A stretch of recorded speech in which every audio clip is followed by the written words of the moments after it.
jemaat Tuhan, shalom yang diberkati Tuhan. Puji Tuhan, pagi hari ini kita bersuka cita bersama-sama. Kita ada di rumah Tuhan, kita mau menaikkan pujian kita bagi Tuhan. Sebab Tuhan baik dalam hidup kita, sebab Dia ajaib dan selalu menyertai kita sepanjang hari-hari kita. Ini setiap kami Tuhan, ini ucapan syukur kami Tuhan. Ini pujian kami umat-Mu di tempat ini Tuhan.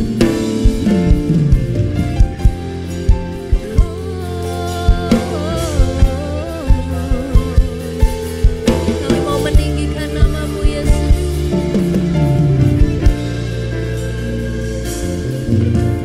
Ku bersyukur padamu Tuhan atas kasih-Mu dan bermazmur bagi nama-Mu yang kudus.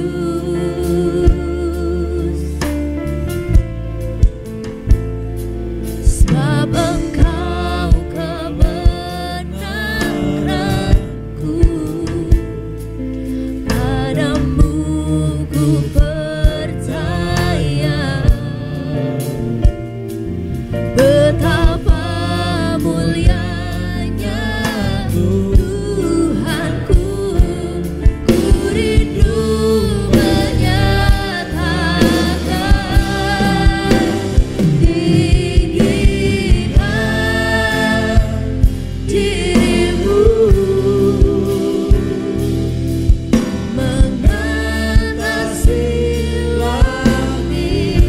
Kebesaran-Mu, kebesaran-Mu Tuhan mengatasi bumi. Tinggikan diri-Mu mengatasi langit. Kemuliaan-Mu, kemuliaan-Mu Tuhan mengatasi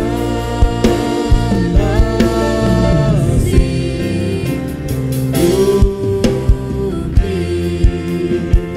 Mari saya jemput saudara untuk bangkit berdiri bersama-sama. Kita berdiri di hadapan Tuhan. Kita nyatakan, ku bersyukur padamu Tuhan. Ku bersyukur padamu Tuhan atas kasih. Kami bermazmur bagi mazmur bagi nama-Mu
dirimu.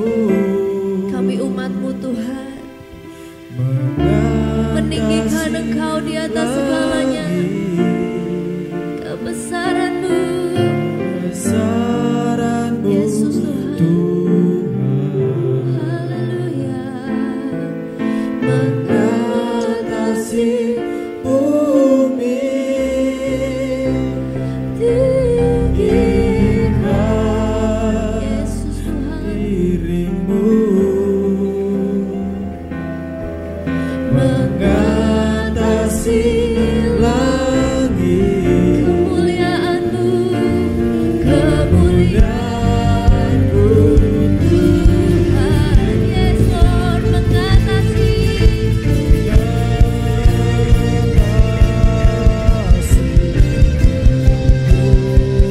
Kami lagi serukan, kami tinggikan nama-Mu Tuhan. Tinggikan dirimu. Mengatasi langit, kebesaran-Mu Tuhan. mengatasi bumi, tinggikan dirimu.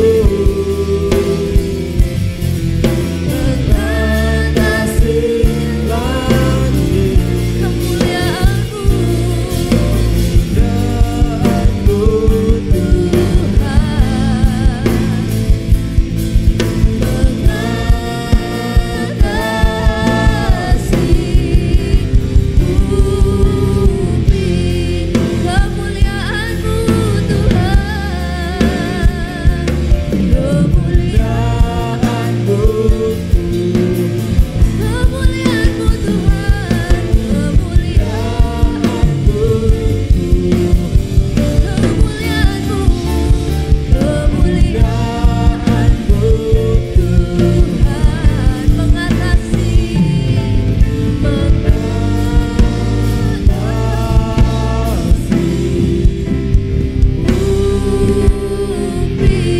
Mari sembah Dia, bermazmur bagi nama-Nya yang ajaib.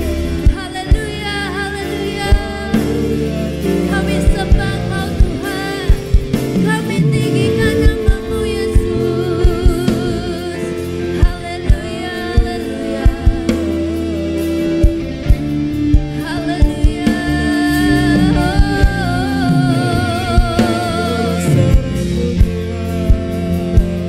Kami bermazmur bagi nama-Mu Tuhan. Haleluya, haleluya.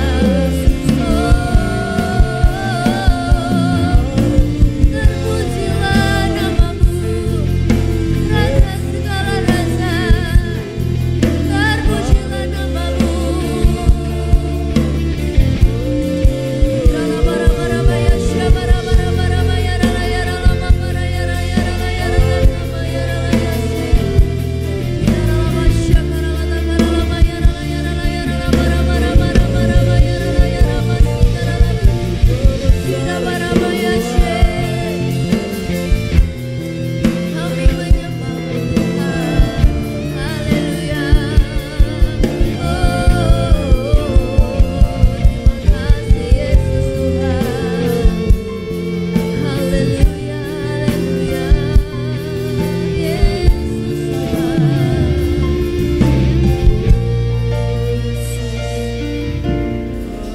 Engkau yang termulia, Engkau yang terbesar, Engkau yang ajaib Tuhan. Kebesaran-Mu mengatasi segalanya, kemuliaan-Mu mengatasi segalanya. Oleh karena itu kami tidak pernah perlu takut akan apapun juga. Sebab Tuhan yang besar itu beserta dengan kami Tuhan. Oleh karena itu pagi hari ini, biarlah kami bersuka cita, biarlah kami bersorak-sorai, biarlah kami masuk dalam gerbang-Mu dengan ucapan syukur. Sebab Engkau baik dalam hidup kami Tuhan. Terima kasih Tuhan. Mari setiap jemaat Tuhan yang siap bersuka cita, siap bersorak-sorai, katakan bersama-sama, amin, haleluya.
kebaikan Tuhan, kita berjalan bersama Tuhan dan hidup kita tidak akan pernah sama lagi. Amin. Haleluya.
Luar biasa Tuhan kita, amin, haleluya. Jemaat dipersilakan untuk duduk. Kita akan mempersiapkan persembahan kita, dan kita akan berdoa untuk persembahan. Tuhan, kami bersyukur, terima kasih. Engkau Tuhan yang baik, Engkau Tuhan yang setia. Kami melihat pemeliharaan Tuhan sungguh sempurna dalam hidup kami. Maka pagi hari ini Tuhan, kami datang kepadamu membawa korban syukur persembahan kami. Sucikan, kuduskan persembahan ini sehingga berkenan bagimu Tuhan dan boleh dipakai untuk pekerjaan Tuhan di tempat ini. Terima kasih Tuhan, dalam nama Yesus kami berdoa. Haleluya, amin.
Terima kasih untuk sepanjang minggu ini penyertaan Tuhan begitu ajaib bagi kami.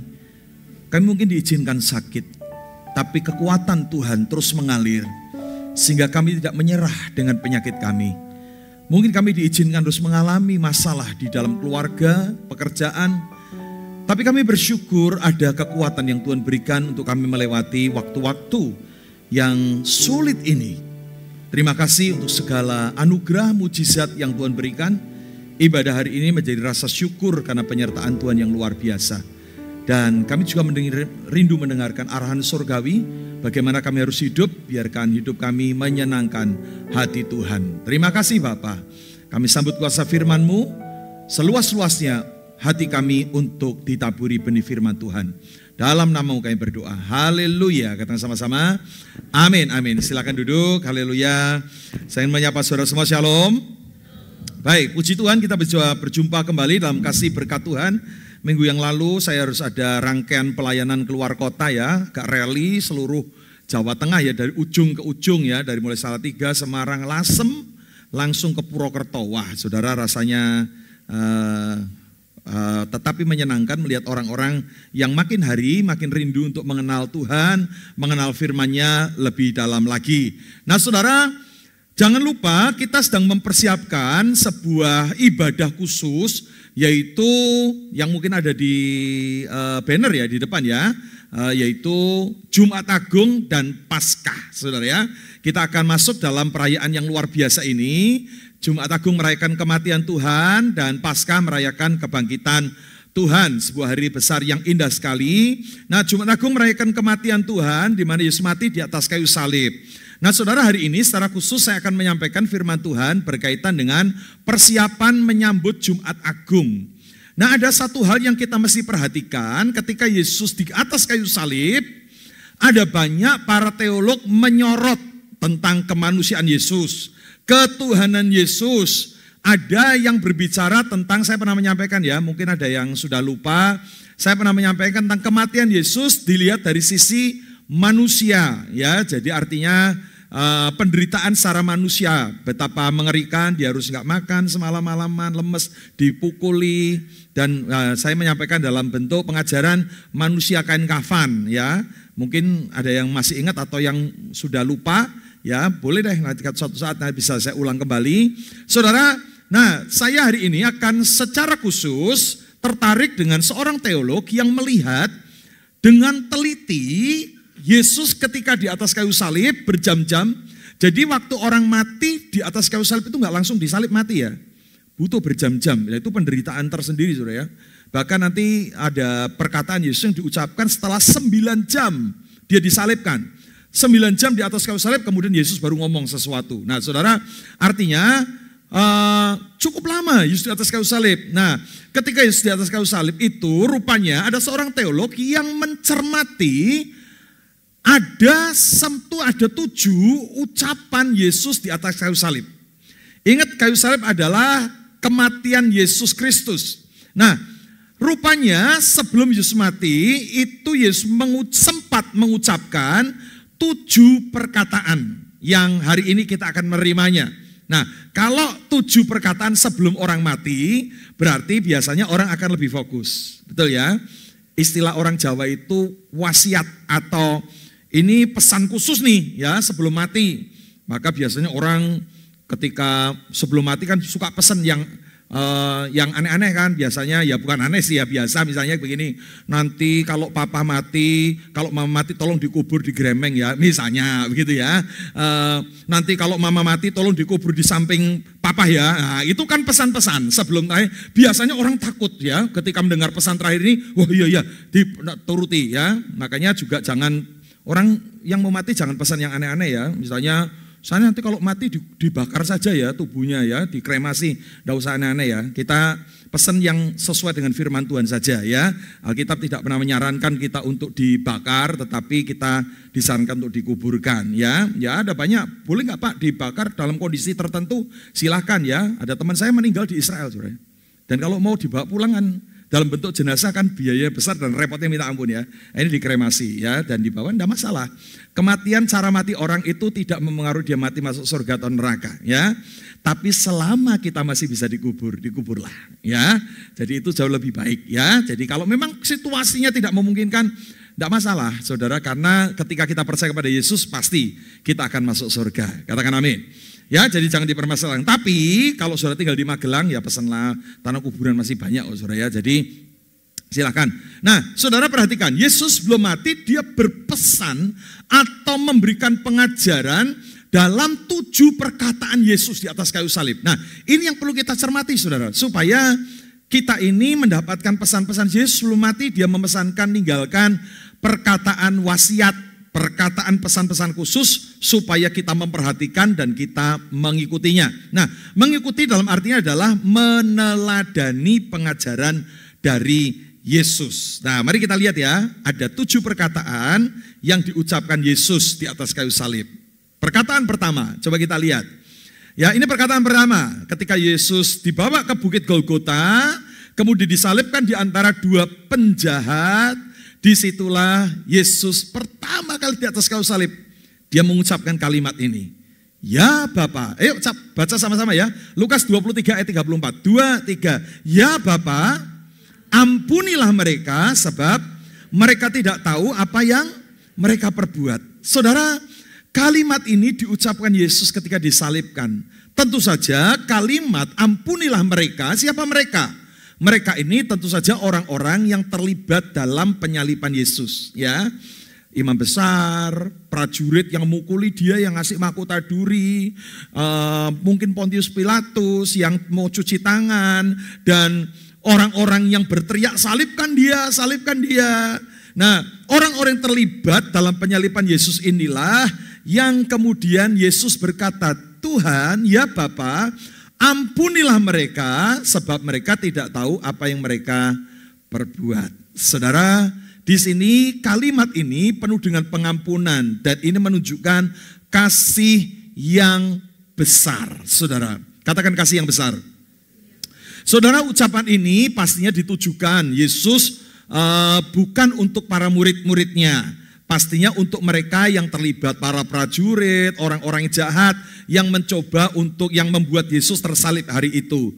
Yang mereka teriak-teriak salibkan dia, kepada mereka Yesus berkata ampunilah mereka karena mereka tidak tahu apa yang mereka perbuat. Saudara, ini adalah sebuah kasih yang besar, saudara. Kasih yang begitu mulia, kasih yang tidak terpahami oleh kita. Orang berbuat jahat kepada Yesus, Yesus berkata ampunilah mereka. Wow, ini adalah sebuah hal yang indah. Saya mengutip kalimat dari seorang hamba Tuhan namanya Pak Stephen Tong, ya. Saudara, saya tidak semua setuju dengan pengajarannya Pak Stephen Tong. Tetapi saya suka beliau karena dia punya kalimat-kalimat yang indah. Nah, ketika dia diminta untuk memberikan komentar terhadap kalimat pertama ini, Yesus mati di atas kayu salib, dia berkata, ya Bapa ampunilah mereka karena mereka tidak tahu apa yang mereka perbuat. Pak Stephen Tong memberikan sebuah pendapat begini. Ini adalah cinta di atas segala cinta. Nah, ini gayanya Pak Stephen Tong, ya. Dia gayanya kalimatnya puitis, saudara. Saya senang dengan beliau, tapi sekali lagi saya tidak semua setuju dengan pengajaran beliau, ya. Dia berkata, inilah cinta di atas segala cinta. Sebuah keajaiban di atas segala keajaiban. Inilah keagungan dan kehormatan, kesucian dan kemurnian di atas segala kebajikan yang pernah dinyatakan di dalam dunia ini. Pak Sementong berkata ini adalah cinta di atas segala cinta, keajaiban di atas segala keajaiban. Di mana orang membenci dan dia berkata, Yesus berkata ampunilah mereka karena mereka nggak tahu apa yang mereka perbuat. Saudara, kita lihat kalimat pertama Yesus di atas kayu salib adalah pengampunan. Katakan pengampunan. Saudara, ini yang perlu kita miliki, saudara. Ikuti teladan Yesus dalam pengampunan. Kenapa Yesus perlu mengajar ini di atas kayu salib? Karena pengampunan itu memulihkan luka batin kita, saudara. Saudara nggak bisa membuat luka batin Anda sembuh kalau saudara tidak memberikan pengampunan. Saudara, pengampunan nggak akan tuntas kalau saudara tidak pernah, luka batin nggak akan pernah sembuh kalau saudara nggak pernah memberikan pengampunan. Pengampunan itu yang diajarkan Yesus di atas kayu salib, saudara. Pengampunan itu memerdekakan kita dari kepahitan hati, saudara. Orang pahit hati itu sembuhnya dengan kepahitan. Ada banyak hal ya, nanti kita lihat ya. Tidak semua orang itu sembuh dengan pengampunan yang kita berikan. Ada yang bisa terima, ada yang tidak, saudara. Itu fakta ya, nanti kita akan bahas itu. Tapi perhatikan, yang terpenting bukan orang lain. Karena ketika kita memberikan pengampunan, sesungguhnya pengampunan itu bermanfaat untuk diri kita. Katakan diri kita. Jadi pengampunan itu manfaatnya bukan untuk orang lain, tapi untuk diri kita. Saudara, ada orang yang kepahitan sampai dia nggak bisa tidur, marah, dengar suaranya, dengar orang menyebut namanya aja kita jengkel, saudara ya. Oh, ngapain sih kamu nyebut namanya dia? Ya, kita sudah marah dengar dia. Orang kepahitan hidupnya nggak tenang, saudara. Orang yang kepahitan hidupnya akan terus marah. Maka pengampunan itu memulihkan luka hati kita. Saudara, banyak orang berpikir ketika kita mengampuni orang itu akan bermanfaat orang itu. Tapi dengar baik-baik ya, pengampunan itu memulihkan luka batin kita. Karena apa? Orang yang kepahitan itu berharap orang lain itu menderita. Dan tidak usah sebut namanya lah. Ya, aku sih berharap dia mungkin celaka atau gimana, tabrak truk atau gimana. Saudara kadang nyumpahin orang loh, ya kan? Ketika kita kepahitan, kita mendengar namanya disebut, aduh, kapan ya orang ini berhenti ya menyakiti orang terus. Mungkin kita berpikir gimana ya, kapan Tuhan datang dan sambar dia dengan geledek gitu ya. Sambar dengan petir, biar mati sekalian. Saudara ingat ya, orang kepahitan itu merusak diri kita, saudara. Saya pernah ikut kuliah di Singapura, ya namanya Reclaiming My Health. Ya, sembuh kembali, menyembuhkan kembali tubuhku. Dan yang mengajar namanya Dr. Judy Loh. Dr. Judy Loh itu dokter ahli kecantikan, saudara. Tapi dia di jamaah Tuhan, dia orang Presbyterian, artinya bukan orang yang kalau kebaktian tepuk tangan, dia orangnya tidak berbahasa roh, ya. Dan tetapi dia mengajar tentang inner healing, kesembuhan batin. Dan dia berkata, dia seorang dokter, dan dia berkata begini, bahwa orang kena penyakit kanker itu 80%, tidak semua ya, 80% itu karena kepahitan hati, saudara. Bukan karena salah makan, tapi karena kepahitan hati. 80% loh, saudara. Dan saya mau katakan yes, karena dia memberikan kepada kita sebuah pengertian bahwa hari ini hampir 90% penyakit bukan karena makanan atau minuman.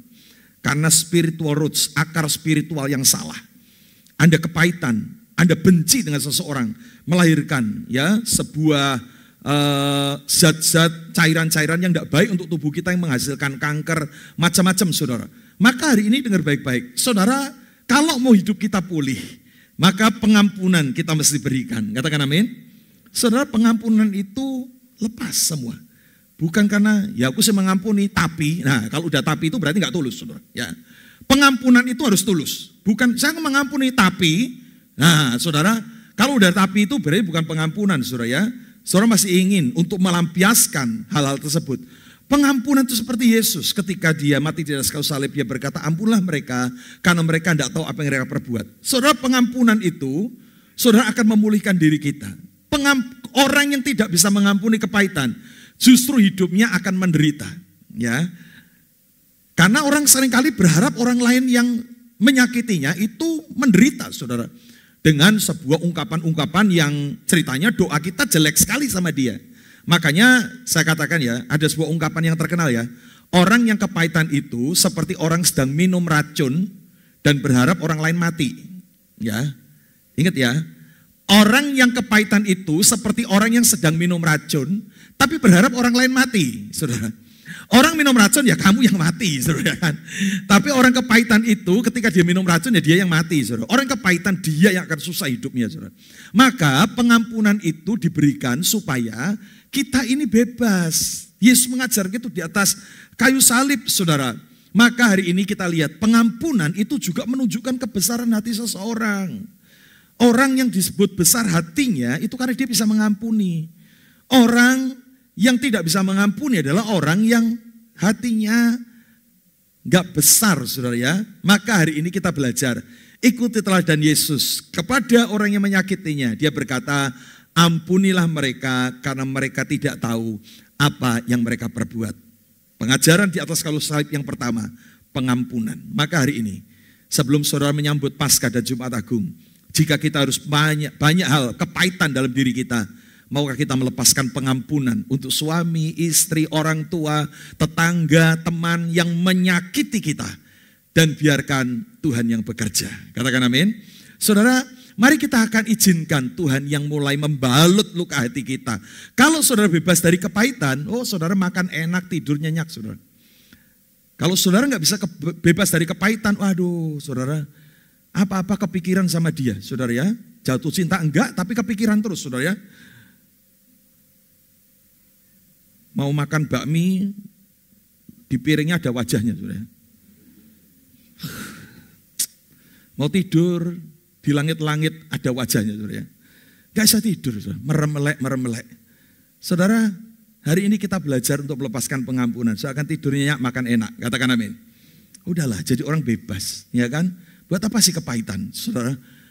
Yang pertama, perkataan Yesus di atas kayu salib.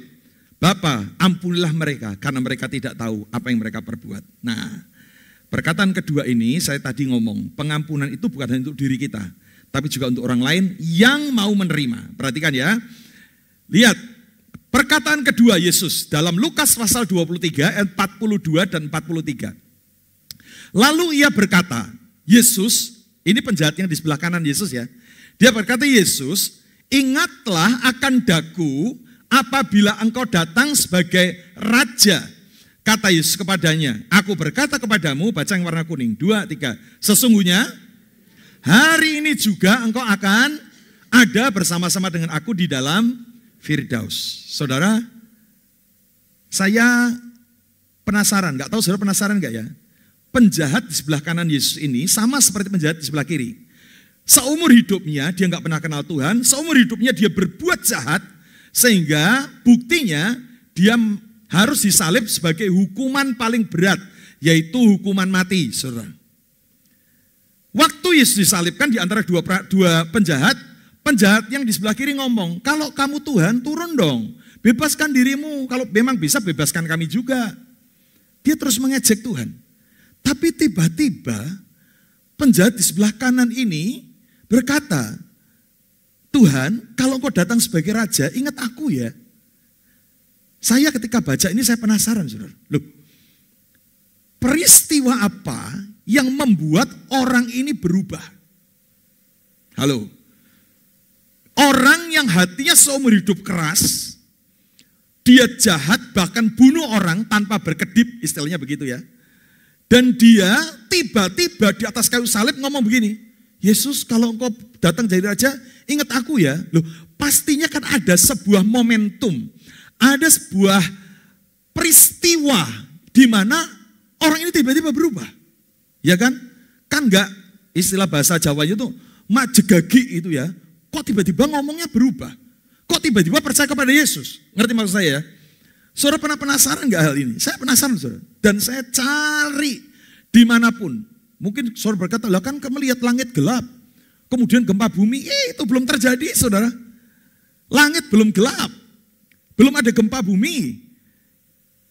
Dan kalau saudara melihat ayat yang paling dekat adalah ayat yang tadi melatar belakanginya, saudara. Yaitu Yesus berkata kepada di atas kayu salib, Bapa, ampunilah mereka karena mereka tidak tahu apa yang mereka perbuat. Sementara orang berkata, salibkan dia, katanya raja. Dikasih tulisan INRI ya. Yesus Nazarius Rex Yesus. Saudara, katakan ini rajanya orang Yahudi. Wah, saudara, Pilatus malah orang-orang keberatan, jangan dong, itu bukan raja kami kok. Yesus diolok, dihina sedemikian rupa, saudara. Begitu mengerikan. Tapi Yesus berkata, ampuni mereka karena mereka nggak tahu apa yang mereka perbuat. Itu satu-satunya peristiwa yang melatar belakangi sebelum penjahat ini mengucapkan kalimat itu. Saya membayangkan ketika orang berkata, nih raja orang Yahudi, sebelah penjahat di sebelah kiri ngomong, kalau engkau Tuhan turun dong, bebaskan dirimu.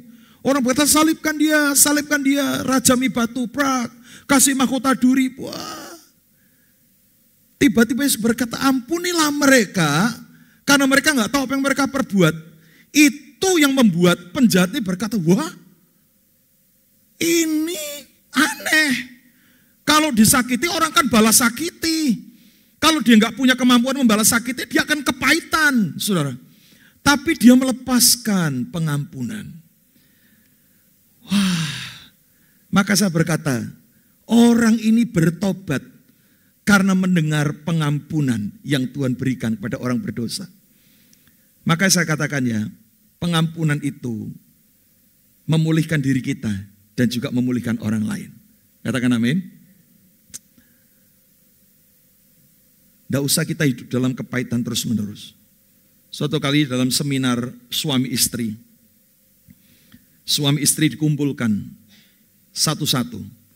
Deretan suami, deretan istri. 2 kolom besar. Kemudian mereka dibagi kertas satu demi satu, saudara. Kasih pulpen. Dan instruksinya demikian dari pembicara. Saudara, percayalah, hubungan suami istri itu tidak selalu baik. Biasanya kadang ada riak-riak kecil yang membuat kita sakit hati. Kebiasaan-kebiasaan yang tidak menyenangkan pasangan kita. Anda ada kertas di tangan Anda dan pulpen, tulislah hal-hal yang menyakiti hatimu tentang kepada suami-suami. Tulis hal-hal yang menyakitimu Apa yang istrimu lakukan terhadap kamu? Ya, istri-istri, tulis hal yang sebaliknya. Tulis hal yang menjengkelkan dari suamimu, hal yang menyakiti hidupmu. Wah, ada orang langsung ambil pulpen nulis. Wah, cepet banget saudara ya. Bahkan dia angkat tangan, boleh minta kertas lagi? Karena terlalu banyak dia disakiti saudara ya. Dia nulis lagi saudara. Bahkan 3 lembar, 4 lembar gak cukup saudara. Dan ketika mereka diminta instruksinya demikian, pembicara berkata, baik, sekarang biar pasanganmu tahu tentang keluhan. Tukar. Cari istrimu, cari suamimu, serahkan kertasmu dan minta kertas di tangannya. Wah saudara, saling mengevaluasi saudara ya. Dan suami istri berhadapan. Kemudian ada seorang pasangan yang istrinya nulis banyak saudara. Wah sampai 4 lembar yang tadi saya katakan ya. Dengan kemarahan dia nulis 4 lembar. Ya pegang, ini kesempatan saya protes sama suami saya saudara. Dan kemudian dikatakan, siapa dulu yang mau bagi? Suaminya ulurkan dulu kertasnya. Dan suaminya ulurkan, istrinya buka saudara. Di kertas itu tidak banyak tulisan, hanya ada 1 lembar. Hanya ada 1 baris tulisan. Bunyinya, kamu memang tidak sempurna sama seperti aku. Tapi siapapun kamu tetap istri yang aku cintai. Aku menerimamu apa adanya. Istrinya baca, dia nangis saudara. Kemudian suaminya tanya, mana kertasmu? Dia simpan. Enggak. Saudara, pengampunan itu memulihkan orang. Katakan amin. Saya mau katakan hari ini, biarkan apa yang terjadi pada orang ini saudara, ya diduga penjahat ini percaya kepada Yesus karena apa? Perkataan, bukan fenomena, bukan mujizat yang membuat hati orang ini berubah. Bukan langit menjadi gelap, bukan gempa bumi yang membuat orang ini berubah hatinya.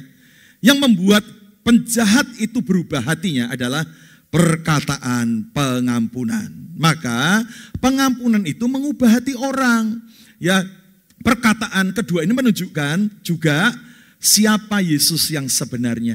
Yesus yang dianggap sampai hari ini hanya tokoh agama, hanya seorang nabi, hanya orang yang berhikmat. Tidak.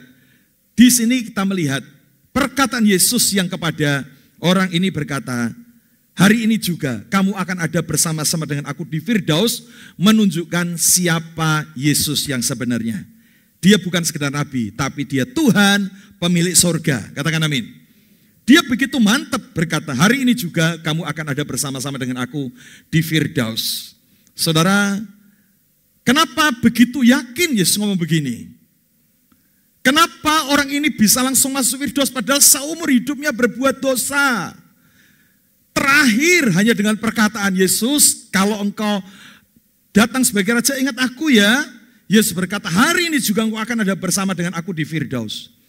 Kenapa orang ini penjahat dengan mudah masuk surga?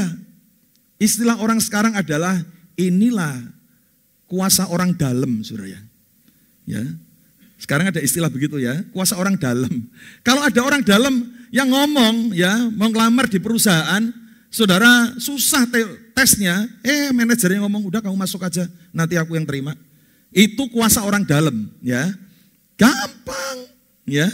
Saudara, kenapa Yesus ngomong begini? Karena dia orang dalam. Dia pemilik sorga. Maka dia dengan mantap ngomong, hari ini juga kamu akan ada bersama dengan aku di Firdaus. Karena dia orang dalam, mungkin dia akan protes, Tuhan aku kan belum sembahyang. Aku belum pernah ngasih perpuluhan Tuhan seumur hidupku. Aku belum pernah ibadah. Aku belum ikut praise and worship. Aku belum pernah ikut komsel. Tapi Tuhan berkata masuk aja. Ini kuasa orang dalam saudara. Katakan amin. Maka Yesus itulah Tuhan dalam hal ini. Maka hari ini saudara jemaat Alitea ya, saya terus dorong. Jangan pernah ragu. Kalau orang tanya, kalau kamu mati hari ini masuk surga enggak? Masuk surga pasti. Saudara jangan, tapi kan aku masih suka marah-marah Pak. Tapi kan saya masih kepahitan Pak dengan suami saya, dengan istri saya, dengan anak saya. Saudara, yang ngomong itu orang dalam ya. Saudara, yang dikatakan amin. Mungkin penjahat itu ngomong, tapi kan saya Selasa enggak usah kakek ngomong masuk, oh, ya kan? Tapi kan enggak punya tiket masuk surga, udahlah masuk aja. Saya belum dibaptis Tuhan, udahlah jangan kakek ngomong, mungkin gitu ya. Kalau saya Tuhan, mungkin saya ngomongnya gitu ya. Wes cepet toh, ya kan? Itu kuasa orang dalam, saudara. Yesus itu penguasa surga, katakan amin. Kalau saudara percaya kepada Yesus, pasti masuk surga, amin. Pengampunannya begitu sempurna atas kita. Nah, yang berikutnya, di sini kita melihat surga itu bukan imajinasi, bukan omong kosong. Surga itu nyata karena diucapkan Yesus di atas kayu salib. Hari ini juga engkau akan ada bersama dengan aku di Firdaus. Loh Pak, kok enggak ngomong hari ini juga engkau akan ada bersamaku di surga. Kok Firdaus, saudara? Firdaus itu taman yang ada di surga. Katakan amin. Jadi Tuhan ingin menjanjikan, kamu ini di Bukit Golgota ya, Bukit Tengkorak, tandus, gersang, banyak orang mati di sini. Nanti sebentar lagi kamu akan aku bawa jalan-jalan di taman yang indah. Taman di surga namanya Firdaus. Ya Firdaus itu ya surga. Ya. Lupa di Yohanes pasal 14 kok rumah Bapa di mana? Ya rumah Bapa itu perumahannya. Ya, perumahannya itu dikatakan Yohanes pasal 14. Jangan takut, jangan gelisah hatimu karena di rumah Bapakku banyak tempat tinggal. Aku pergi ke sana untuk menyediakan tempat bagimu. Nanti kalau tempat itu sudah jadi, aku akan datang kembali supaya di mana aku berada, kamu pun berada. Di mana aku pergi, kamu tahu jalan ke situ. Tuhan Yesus membangun kompleks perumahan, namanya Rumah Bapa Estate. Ya, jadi kompleks perumahannya namanya Rumah Bapa Estate. Ada tamannya, namanya Firdaus. Ya. Jalannya dari emas, jadi sama aja, saudara nggak usah dipermasalahkan. Kok nggak di surga? Kok di Firdaus? Saudara, ya Firdaus itu surga, ya kan? Rumah Bapa itu ya surga, saudara. Jadi nggak usah dipermasalahkan. Nah kita lihat ya di sini, surga bukan omong kosong. Surga adalah sebuah tempat yang nyata. Dan di dalam Yesus ada keselamatan kekal. Amin. Kepastian, karena Dia yang membangun surga. Dia katakan, aku membuat rumah bagimu, dikumpulkan dalam sebuah kompleks. Kita bisa berjalan-jalan di taman. Kitab Wahyu menuliskan di tengah taman itu, perumahan itu ada sungai yang mengalir, sungai air kehidupan. Saudara, tidak ada matahari karena terangnya dari Yesus Kristus. Saudara, semua dideskripsikan dengan begitu jelas. Nah hari ini saya berharap begini, saudara tidak ragu-ragu lagi ya. Berkata Pak, tapi saya belum layak Pak. Ya seumur hidup kita itu tidak akan layak oh, saudara ya kan. Seumur hidup kita tidak akan layak masuk surga saudara. Tapi karena ada orang yang melayakkan, nah kita bisa masuk surga. Katakan amin. Maka ini yang saya sebut kuasa orang dalam saudara ya. Yesus itu yang memberikan kita jaminan masuk ke surga. Indah ya. Yang ketiga, perhatikan. Ini ungkapan yang ketiga. Di atas kayu salib. Nah perhatikan ya. Saya ingin memberikan sistematika buat saudara begini. Setiap perkataan Yesus, tadi yang pertama, yang kedua ditulis dalam kitab Lukas. Injil Lukas. Injil itu kan 4. Matius, Markus, Lukas, Yohanes ya. Jadi namanya Injil itu 4.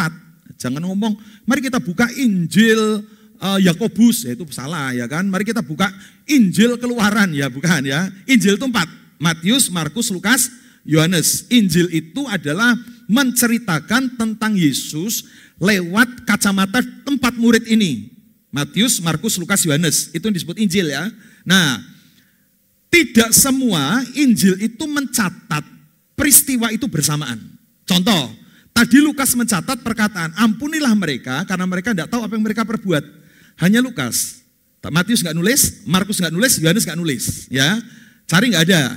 Nah, saudara, sama perkataan ketiga ini hanya Yohanes yang nulis, tapi Matius tidak, Markus tidak, dan Lukas tidak. Yohanes yang menulis. Tapi nanti ada perkataan yang ada 2 kitab yang menulis Matius dan Markus menulis bersamaan. Nah, saudara, itu sekedar pengetahuan buat kita. Perhatikan ya, Yohanes menuliskan yang tidak ditulis oleh murid yang lain. Matius, Markus, Lukas tidak menuliskan, tapi Yohanes menuliskan demikian.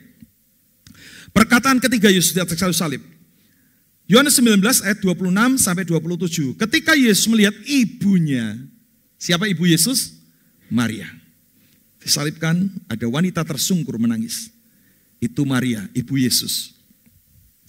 Dan murid yang dikasihnya dalam hal ini diduga Rasul Yohanes. Bukan Yohanes Pembaptis ya, Rasul Yohanes. Saudara. Karena sesuai dengan penelitian Alkitab, satu-satunya murid yang ada di dalam lokasi penyaliban Yesus hanya Rasul Yohanes. Murid yang lain banyak perempuan. Nah, makanya dikatakan ketika Yesus melihat ibunya dan murid yang dikasihnya berdiri di sampingnya, berkatalah ia kepada ibunya. Ini perkataan ketiga, ibu, ini anakmu. Dan kemudian katanya kepada muridnya, Rasul Yohanes, inilah ibumu dan terimalah dia. Saudara ya, inilah ibumu. Dan sejak saat itu murid itu menerima dia di dalam rumahnya. Saudara, saya ketika membaca kalimat yang ketiga ini saya berkata hebat Yesus. Dalam hal ini, apa yang kita terima saudara adalah sebuah gambaran tentang Yesus menyerahkan Maria ibunya kepada orang yang bisa bertanggung jawab muridnya. Kenapa tidak disebutkan Yusuf? Jangan berpikir yang macam-macam ya, jangan-jangan udah cerai Pak. Oh, enggak, Yusuf diduga sudah meninggal. Ya, ditafsir Yusuf sudah meninggal, jadi Maria sendirian, sudah menjadi janda. Dan waktu itu dia melihat anaknya, Yesus disalibkan. Dia nggak bisa apa-apa, dia hanya bisa menangis tersungkur.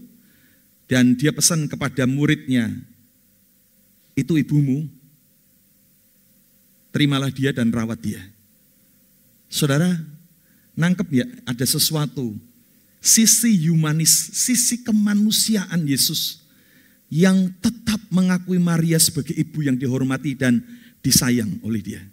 Saudara, walaupun di beberapa sisi, Yesus seolah-olah mengatakan bahwa aku ini anak, rahimmu hanya dipinjam, rahim Maria itu hanya dipinjam.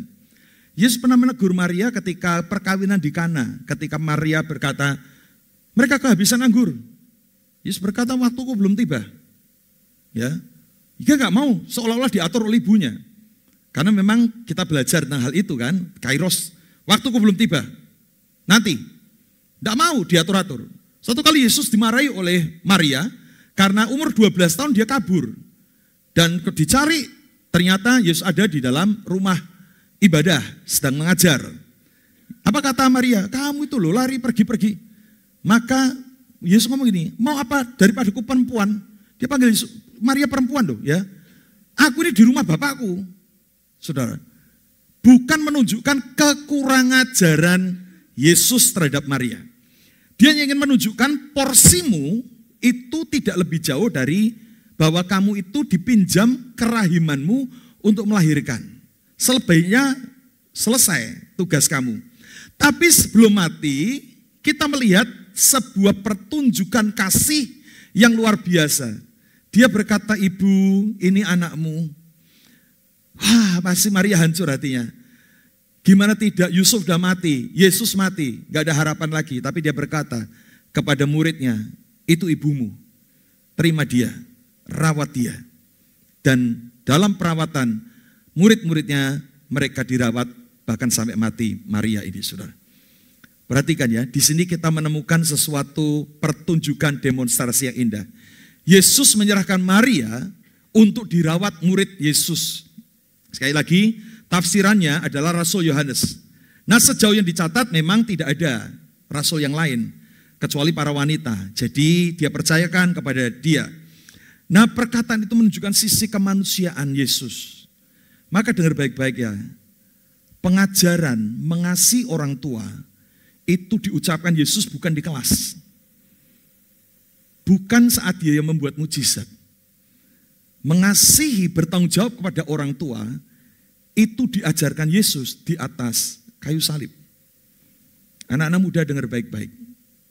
Anak-anak muda camkan baik-baik. Selama engkau masih punya orang tua, itu adalah cita-cita bagaimana kita bertanggung jawab untuk merawat mereka. Katakan amin. Sebagai orang tua, jadilah orang tua yang bisa dikasih anakmu dengan sukacita. Jangan menjadi orang tua yang akhirnya menjengkelkan sehingga anaknya tidak suka untuk menyenangkan orang tua.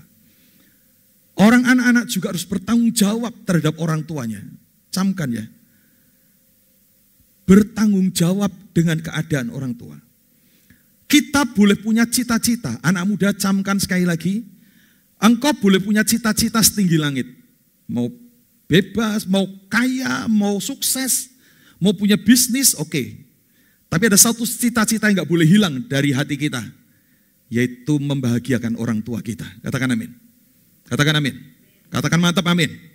Selama kau masih punya orang tua, engkau boleh punya cita-cita yang lain. Tapi ada satu cita-cita yang gak boleh hilang dari hati kita. Yaitu membahagiakan orang tua kita. Bertanggung jawab atas hidup mereka. Katakan amin. Jangan menyia-nyiakan mereka. Itu sebabnya kalau orang tua mau mengasihi, mau dikasih sedemikian, pasti ada hukum, sebuah taburan yang harus diberikan. Kasih, perhatian, cinta, sehingga mereka sungguh menjadi orang yang sangat-sangat dengan rela anak-anak mengasihi. Katakan amin. Saudara, maka hari ini, tapi anak-anak dengar baik-baik, saya ingin memberikan sebuah tanggung jawab ini. Sekali lagi, merawat orang tua adalah tanggung jawab anak-anak. Walaupun orang tua pastinya tidak pernah mengharapkan. Betul ya? Saya pernah berdoa kepada sebuah keluarga dan saya berdoa, Tuhan berkati orang tuanya, saya doakan, anaknya saya doakan. Saya doakan anaknya dan berkata, Tuhan biarkan mereka menjadi anak-anak yang dimana orang tuanya menginvestasikan hal yang baik. Sehingga mereka akan menghasilkan buah-buah yang baik. Orang tua ada yang sempat ngomong sama saya, Pak Tony, bukannya kami terima sih doa itu, tetapi bagi saya anak itu bukan investasi. Anak adalah sebuah taburan yang saya tidak mengharap kembali. Ya, kasih ibu kepada beta tak terhingga sepanjang masa, selalu memberi. Ngasih, tidak berharap. Pak, saya nggak berharap kok Pak, anak saya. Walaupun orang tua nggak berharap, tapi anak-anak harus punya tanggung jawab. Katakan amin. Taruh dalam hatimu, engkau boleh punya cita-cita setinggi langit, tapi cita-cita membahagiakan orang tua nggak boleh hilang dari hati kita. Katakan amin. Saudara, mari kita akan belajar untuk menunjukkan kasih ini. Perkataan tersebut menunjukkan sisi kemanusiaan Yesus. Bagaimana dia mengasihi. Kasihnya begitu besar, saudara. Bahkan dia bertanggung jawab kepada Maria ibunya. Sehingga dia harus menyerahkan kepada murid untuk bertanggung jawab. Saya berharap ini akan menjadi suatu tanggung jawab kita. Bagaimana hidup kita menjadi orang Kristen yang menjadi berkat di luar sana. Karena anak-anak hidup dalam kasih. Tidak sekedar menerima ketika mereka baik dalam hidup kita. Dan ketika mereka menjadi papa dan tidak berdaya, kita membuang mereka. Saudara, hari ini taruh dalam hati kita, Tuhan berikan aku kesempatan untuk membahagiakan orang tuaku. Katakan amin. Berikan aku waktu, kesempatan, mumpung orang tuaku masih hidup. Beri aku kesempatan untuk membahagiakan mereka. Saudara, itu yang menjadi tanggung jawab kita. Dan pengajaran itu diajarkan Yesus sebelum mati. Saudara, bayangin ya. Berarti kan ini penting banget, saudara. Sebelum mati masih sempat-sempatnya Yesus untuk mengajarkan tentang kasih kepada orang tua. Saudara, maka saya menyebutnya ini menjadi pengajaran yang sangat penting. Katakan amin. Ucapan keempat, 5, 6, 7 nanti sore. Ya, kita cukup sampai yang ketiga saja karena waktunya pasti nggak akan cukup. Yang mau lengkap nanti sore datang lagi. Kita akan lengkapi perkataan 4, 5, 6, 7. Kan khotbah kita kan judulnya 7 perkataan Yesus. Kita baru dapat 3 ya. Jadi nanti sore saya akan lanjutkan. Baik, amin untuk firman Tuhan. Saya jemput kita bangkit berdiri bersama-sama. Ada satu hal yang kita, ini satu slide terakhir ya. Bangkit berdiri aja enggak apa-apa. Kasih dalam keluarga dengan cara bertanggung jawab terhadap seluruh anggota keluarga. Hari ini jangan ada kepahitan, jangan ada kemarahan. Mari kita belajar untuk bertanggung jawab juga kepada orang tua, kepada orang-orang yang mungkin ada di dalam kehidupan kita, keluarga yang Tuhan percayakan. Mari miliki kasih kepada mereka supaya kasih itu nyata di dalam keluarga kita. Katakan amin. Mari kita datang pada Tuhan. Haleluya Yesus Tuhan. Korapa kasih kata karamaram. Haleluya, kasih yang terindah hati yang mulia, hanya ku temukan di dalam-Mu, Yesusku. Pujian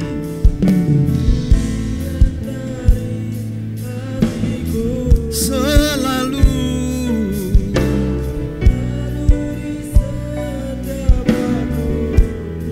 tiada pernah berubah, tiada pernah berubah kasih-Mu.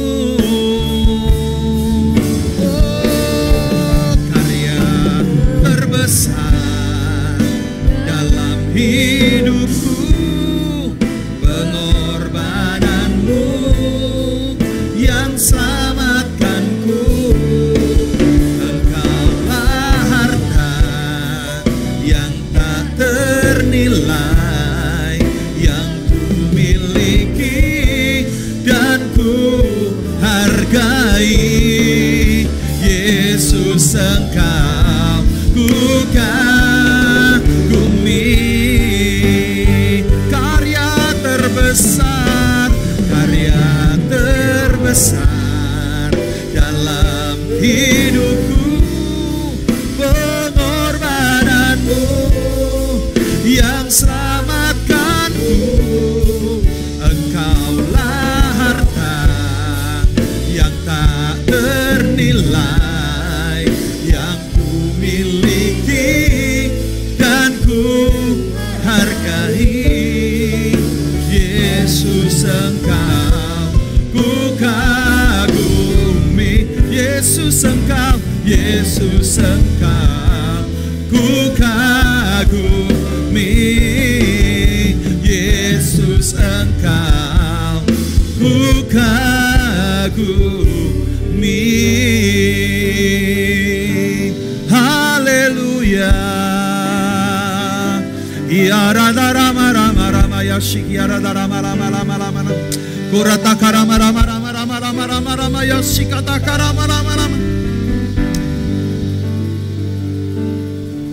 Kita yang sudah mendengarkan firman Tuhan, buat devosi di dalam hati kita, buat perenungan atas perkataan Yesus ini ketika dia mengucapkan pengampunan di atas kayu salib. Dia sedang memberikan teladan. Adakah kita hari ini meneladani dia? Pasti ada banyak orang yang menyakiti kita lewat perkataan, sikap, tindakan. Pasti dalam hidup kita banyak orang yang menyakiti kita. Bagaimana respon kita? Apakah hari ini kita kepahitan? Ada orang berkata, ya saya sih mengampuni Pak, tapi, ya sudah tapinya itu menunjukkan ketidaktulusan dalam dirinya. Maukah kita hari ini melepaskan pengampunan seperti Yesus? Tidak ada kata tapi. Mereka berbuat jahat. Mereka merancangkan penyaliban di tengah-tengah rasa sakitnya Yesus derita. Pengajaran tentang pengampunan mengalir. Mereka gak tahu apa yang mereka perbuat, Tuhan. Ampuni mereka. Pengampunan bukan hanya memulihkan kita, tapi juga orang lain. Buktinya ada seorang penjahat yang mendengar kata-kata pengampunan. Sangat diberkati. Dia bahkan bertobat lewat perkataan pengampunan itu. Dia bertobat bukan karena mujizat. Dia bukan bertobat karena fenomena alam yang menakjubkan. Dia bertobat karena kata-kata pengampunan.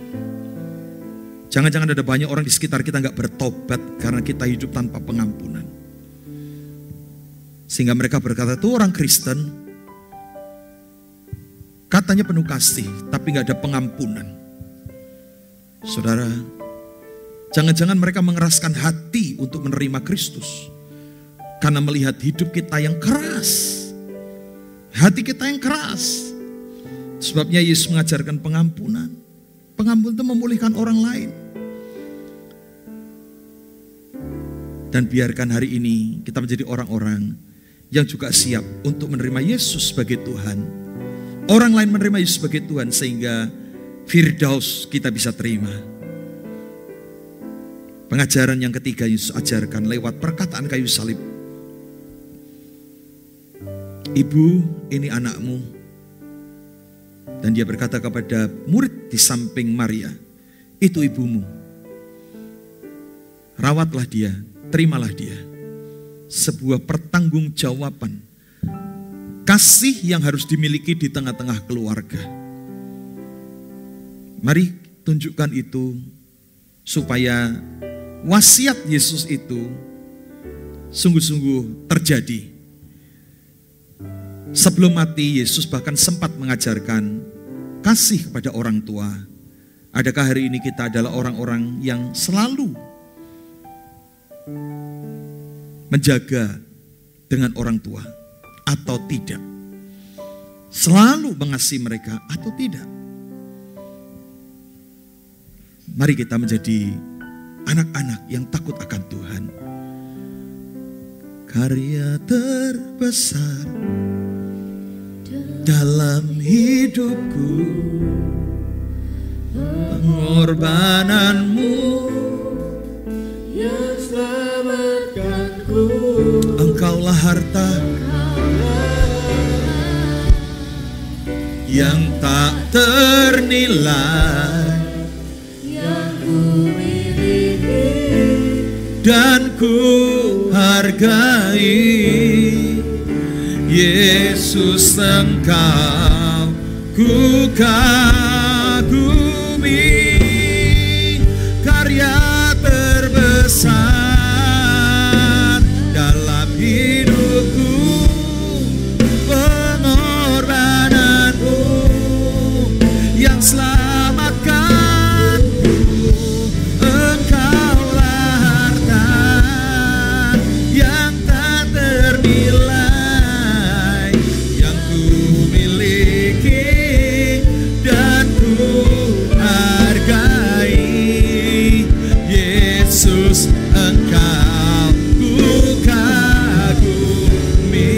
Yesus, Engkau, Yesus, Engkau ku kagumi. Yesus, Engkau ku kagumi.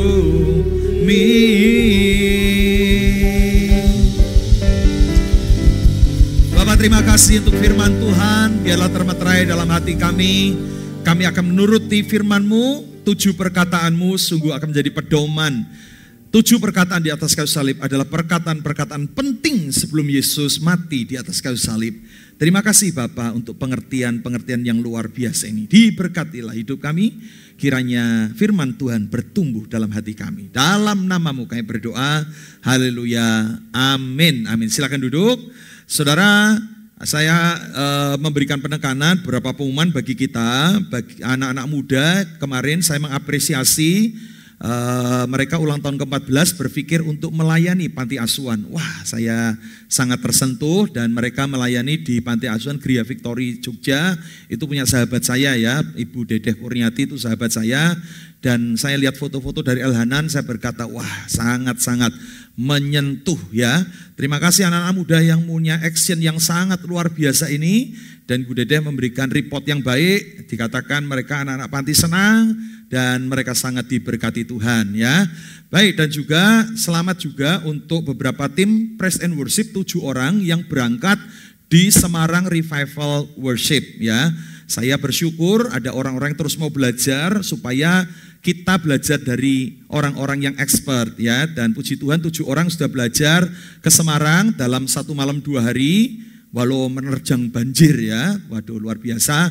Terima kasih untuk kesukaannya untuk belajar di Semarang. Dan juga besok itu kita akan mengirim Pak Yosep dan Oki yang akan belajar sound system di Solo ya. Ada seminar sound system, 1 orang biayanya 150.000 dan 2 hari, jadi mereka harus menginap. Kita juga mengirim mereka dan kiranya Tuhan juga membuat pelayanan mereka menjadi berkat buat kita semua. Pulang dari sana biarlah mereka ngajari yang pingin tertarik melayani di sound system ya.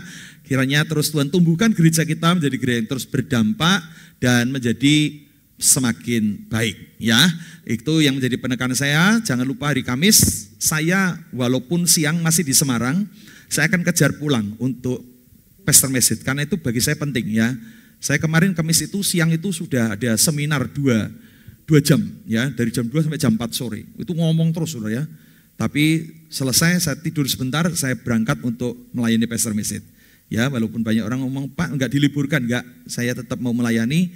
Dan besok ini saya juga hari Selasa saya ada rapat kerja daerah GBI, sidang majelis daerah dari Selasa sampai Kamis. Kamis selesai jam 1, saya akan coba pulang supaya malam bisa melayani pastor message. Jadi saudara, saya rindu untuk memberkati saudara. Ya, datanglah bagi yang rindu diberkati dan kita berdoa bersama-sama. Ya, baik itu saja. Nanti ada pengumuman yang akan disampaikan lewat tayangan video.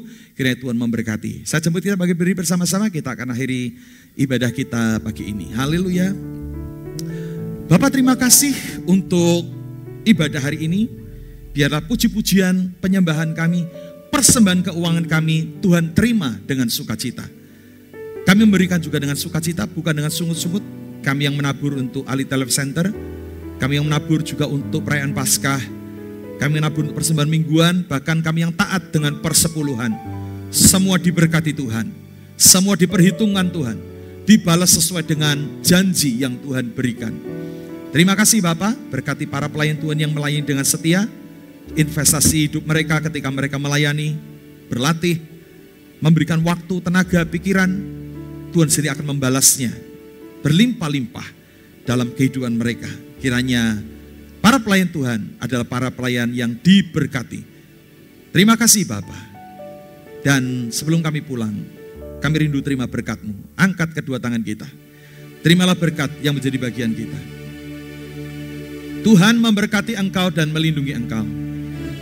Tuhan menyinarikan wajahnya dan memberi engkau kasih karunia. Tuhan menghadapkan wajahnya kepadamu dan memberi engkau damai sejahtera.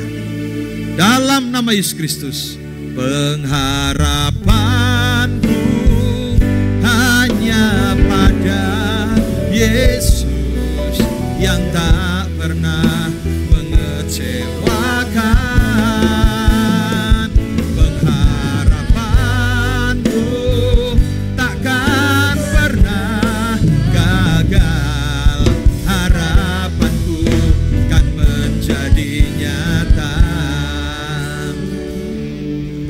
Kami menutup ibadah kami pagi ini di dalam nama Bapa, Sang Putra dan Roh Kudus, yaitu di dalam nama Tuhan Yesus Kristus.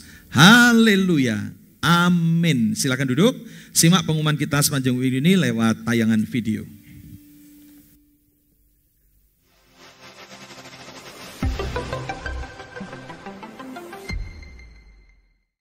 Shalom jemaat yang dikasihi Tuhan. Kami dari Si Usaha Dana akan open pre-order untuk Bapia Tugu Jogja, Bolu dan juga Sifon Tugu Jogja.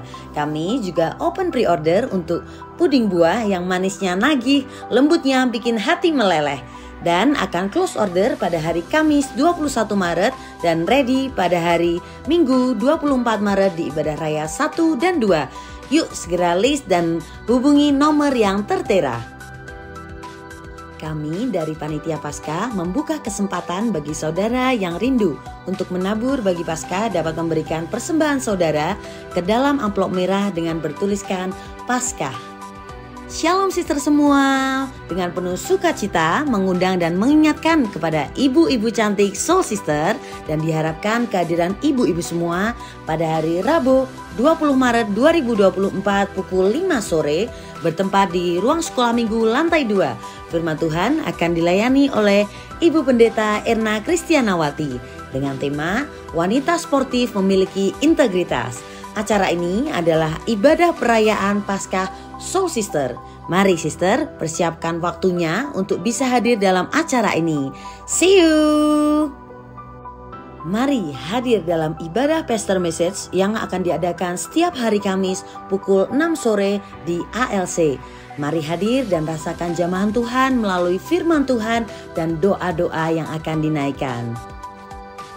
Hai youth, Yuk hadir dalam ibadah Youth pada hari Sabtu 23 Maret pukul 5 sore bertempat di ruang sekolah minggu. Firman Tuhan kali ini akan dibawakan oleh Ibu Erna. So, ditunggu kedatangan kalian dan ajak teman-teman lainnya ya. See you and God bless you. Mari saudara hadir dalam ibadah raya pada hari Minggu 24 Maret 2024. Ibadah raya 1 dan 2 dilayani oleh Pendeta Turyono dan ibadah raya 3 dilayani oleh Bapak Pendeta Yosef. Shalom adik-adik Aletheia Holy Kids paling Yahud. Kita akan memperingati kebangkitan Tuhan Yesus dalam acara Super Paskah bersama Superbook. Super Paskah akan diadakan pada hari Minggu 31 Maret pada pagi jam 8 dan sore jam 5 sore di ruang sekolah minggu lantai 2. Yuk persiapkan diri dengan sukacita merayakan Paskah bersama teman-teman dan alami kuasa kebangkitan Tuhan Yesus. Sampai jumpa di Super Paskah. Tuhan Yesus memberkati. Akan diadakan baptisan air pada hari Sabtu 30 Maret 2024. Bagi saudara yang rindu untuk mengikuti baptisan ini, dapat menghubungi saudari Tita. Persyaratan sebagai berikut. 1. Minimal usia 12 tahun. 2. Mengisi formulir pendaftaran baptisan. 3. Mengisi formulir surat pernyataan. Dan 4. Mengikuti katekisasi baptisan pada Selasa 26 Maret 2024 pukul 6:30 malam. Pertemuan di bulan ini digabung dengan acara Semarang Revival Worship. Sampai jumpa di bulan depan.